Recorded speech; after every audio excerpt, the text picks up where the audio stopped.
Hello YouTube. This is going to be a review video of my Strike Master 50 volt lithium laser ice fishing auger, 8-inch, and yeah, basically it's a 2015 model. They made these from 2015 to I believe 2017. In general, I would say not to get these. They're better than the 12 volt models that use a car battery and the 12 volt model that uses a car battery or a small like 7 or 9 amp hour battery that's rechargeable. But in general, I would not say to get these, but they are okay machines if you already have them and if you find a good deal on one. I bought mine used, and yeah, basically there's a few things you need to watch out for. Number one is they have 2 recalls on them. On the earlier models, they have the charger that doesn't have a fuse in the line, and also on the handle, right there, a trigger. I have the black one, which is the new model that I got after I had my recall work done. And basically, if you have the red model with the black trigger, then that's the old style for the red handle, the black trigger, and that needs to be replaced. And in Canada, I believe all the recalls were done already. In the United States, where I got this one, the recalls were not all done, and there's still a few out there. So if you find one used and has a red handle, needs that handle work done, because technically it could stay running. But I used it just fine with the red handle, and it happens to still be working. In Canada, the guy who sends out all the recall work for Strike Master Rapala is Bayside Distributors. You just give him a call, and he should be able to hook you up and send you out the parts. You won't even need to send it in. It is a bit complicated. You need to take out like 8 screws to do the work. On the top here, you need to take out the 4 here, and under the sticker there's another 2 that hold the whole plastic to the motor, and there's a few wires in there you need to unhook, clip a zip tie, and put the handle on with another screw and a new grommet, and plug all the wires back in, make sure they're secure, put the screws in, hope they don't break. They're really long screws, these ones, and with a screwdriver it takes a good 2 minutes to take out each screw and put them back in. If you have a drill, it might go faster, but the plastic is very, very brittle, so I don't suggest a drill. But that's the job. Ended up taking about 45 minutes to put the handle on, and now it works well. And yeah, I'm going to hopefully show you a video soon of me drilling a hole with it. In 3 to 6 inches of ice, I've drilled about 40 holes on one charge. So far right now, I'm in 14 to 16 inches of ice. I've drilled 22 holes. Ice is building up a bit because it's minus 10 outside Celsius, and the charge still reads 3 bars, which is the full. Yeah, and basically you've got these Mora blades on here. They aren't too expensive.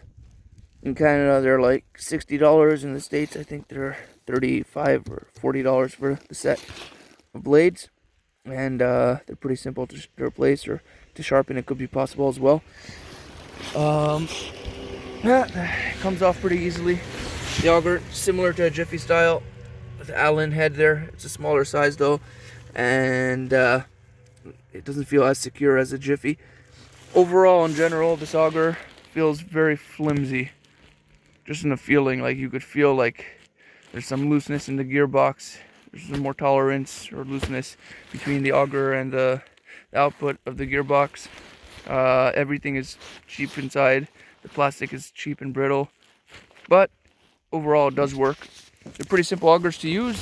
To use them, all you gotta do, here's a battery pack. I dropped it once, and I dropped it on the battery pack when it was assembled, and it cracked all along. If you could see right there, you can still see remnants of the crack, and the burn mark is me. I took the cap off, I unscrewed it all, and one of the screws is stripped as well, because inside the battery pack it's very flimsy plastic as well. But I took off the plastic cap separated from the battery, and I just used a lighter and I heat welded the plastic back together, and it's holding pretty firm. Doesn't look the best, but it works pretty well. Battery pack is connected with just 2 of these black push things. You push them in and slide up. Might take a bit of wiggling. to put it back in, slide down, give it a good hit, and connects. Here's your battery meter on top, your battery indicator. So if you press it here, you can see it's still fully charged after 21 holes, so it might be going for longer. Maybe it wasn't fully charged last time, I could have got some more. And if you need to charge it, it's going to be a red light. And then those are your states of charge. I wouldn't use it lower than 1 bar.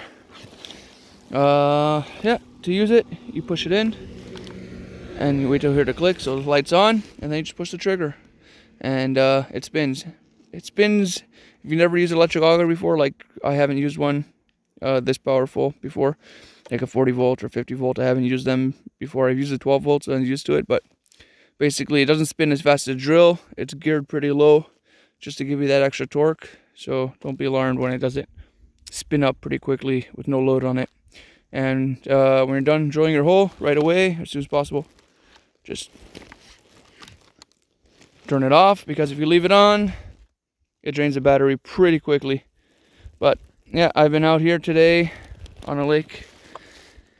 It's a pretty small lake, but yeah, I drilled 21 holes so far, and no issues. They went through. Sometimes the snow built up on the end of the blade. I had to break it off a few times because there's a foot or foot and a half of snow on top of the surface. But in general, it's a pretty okay auger to use. I would not say it's the best quality. Definitely doesn't feel like the best quality. But if you can find a good deal on one, they are pretty usable augers, and you know, from a distance they look pretty nice. Anyways, if you want to make any more YouTube videos, comment below.